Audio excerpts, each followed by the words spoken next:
What's up, everybody? This is John here at Metal Aviation, and I'm going to do a quick follow-up video to the unboxing video I did of the Radiomaster TX16S. That was probably 5, 6, 7 months ago. I'm not sure. Go ahead and check my videos. You can see when it was and watch the video. And you'll see that when I did that unboxing video, I thought this had the potential to be the best radio out there at the best price. But you never know for sure until you actually fly with the transmitter if it's really the real deal. So what I'm going to get into here, and this isn't going to take that long because either way, positives and negatives, there's not really a whole hell of a lot to go over there, and I'll let you know my final thoughts. So we'll start with the negatives right off the bat, and really there are only two negatives that I came across with this radio so far. One is kind of a big one. A gimbal broke. Now, I had this, and I've been using it for, I don't know, I guess we'll have to go back and look. I want to say 6 months, 7 months, December, somewhere around there. And this gimbal's broken. So, to give you a base reference here, I've never had a gimbal break on any transmitter I've ever owned. This is the first one, and I haven't had this that long. So, I did a quick search, did a Google search to see if anybody else is having these problems, and I could not find another issue with anybody having a problem with the gimbal break like mine did. So, I'm going to write this as a standard failure rate for anything that's manufactured. I think any manufactured item, I think a failure rate in the range of 6% is considered okay. So I'm going to put this in the 6% failure rate and give that to Radiomaster just because I didn't see chronic problems when I did a Google search for it. It sucked. I had to buy another one. It was $30. But who cares? You know, we blow so much money in this hobby on stupid shit that I'm not going to cry about spending $30 to put a new gimbal in here. We'll write that one off. I may have been able to get a free one from Radiomaster. I went to their support page. I filled out a support ticket.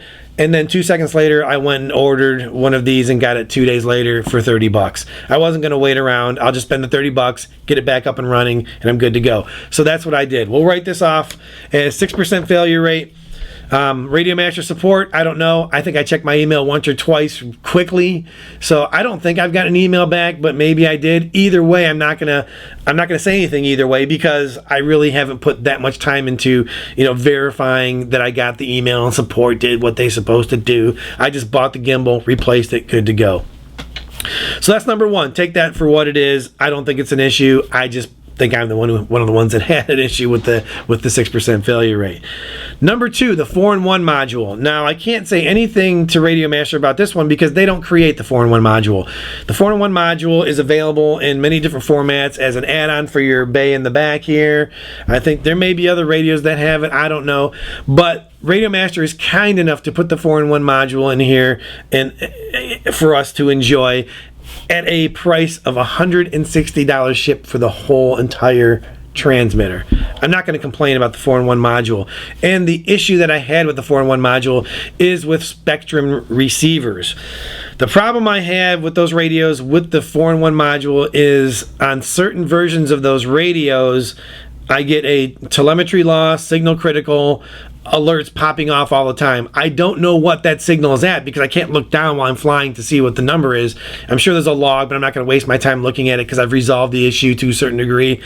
But that is a problem with the UMX Turbo Timber for sure, the Aeroscout 1.0, and I'm guessing the 2.0 is probably going to have the same problem as well. So the Aeroscout 1.0, I was consistently getting signal critical, telemetry lost, and I'm talking when it's flying 50 feet away, and it's very inconsistent. I'd fly by 50 feet away and get telemetry lost, signal critical, then I'd be so far out to where I could barely see it, and no complaint from the transmitter at all. So who knows what the actual problem is, but it definitely is a problem with those receivers. Every other receiver, no problem at all.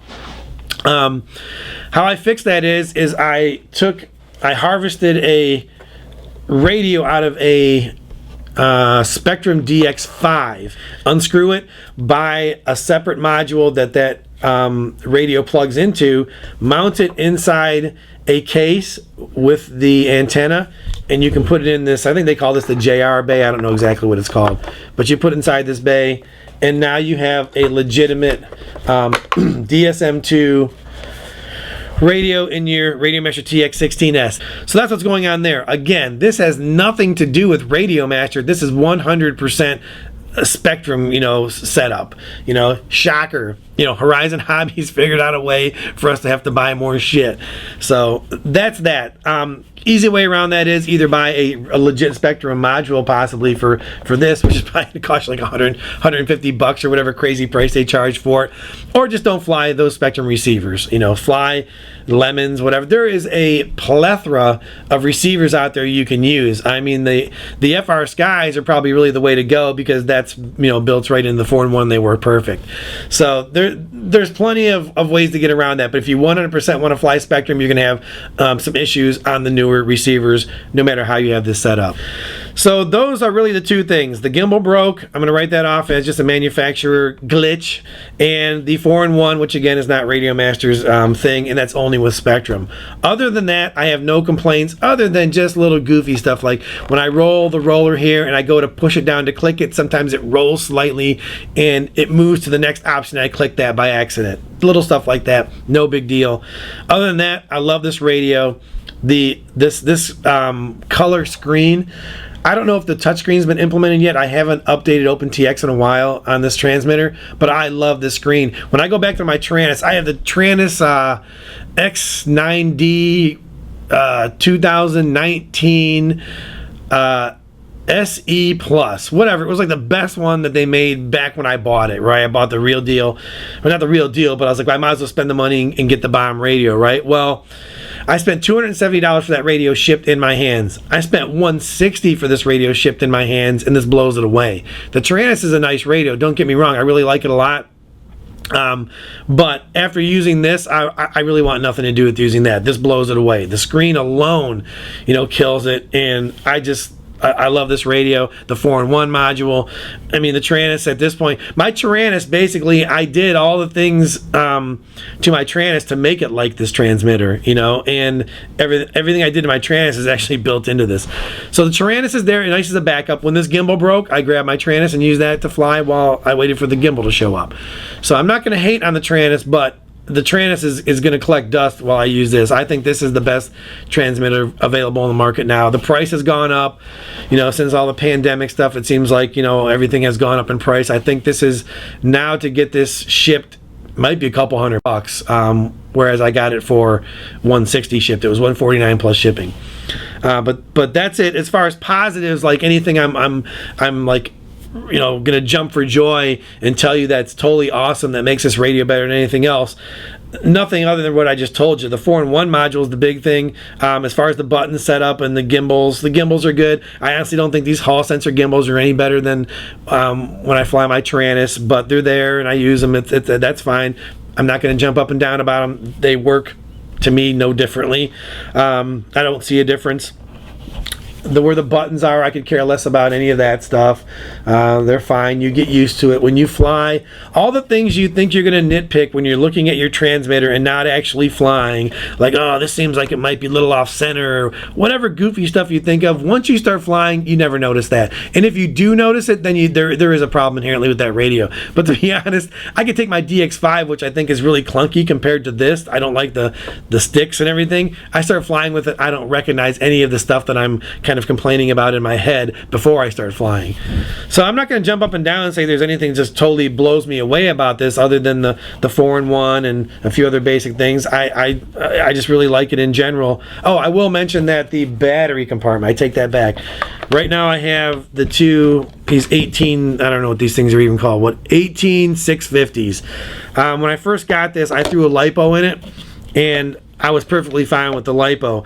Then I found a deal on some 18 650s and bought a bunch of them, put them in. These are allegedly 5800 milliamp. No way, I'm not buying that. But I know that they're more than 2200 milliamp. I had a 2200 milliamp LiPo in here. These last way longer. So who knows, maybe these are in the 5,000 milliamp range or something. I highly doubt it, but the milliamp rating is higher than what's in than 2200. I'll give it that, because these things are awesome. They last long. I got them at a great price, way cheaper than I could get a LiPo with this capacity. So I do like the fact that they give you this option, with the radio, or you can plug a LiPo into it if you want, if you find one that fits. So I guess that's something that I'll say is really nice about the radio that I will point out to others. But other than that, that's it. those are my thoughts of the TX16S. 5, 6, 7, 8 months. Watch the video. I don't know, however long ago I got it. But this is my go-to radio. I love it. Radiomaster, awesome job.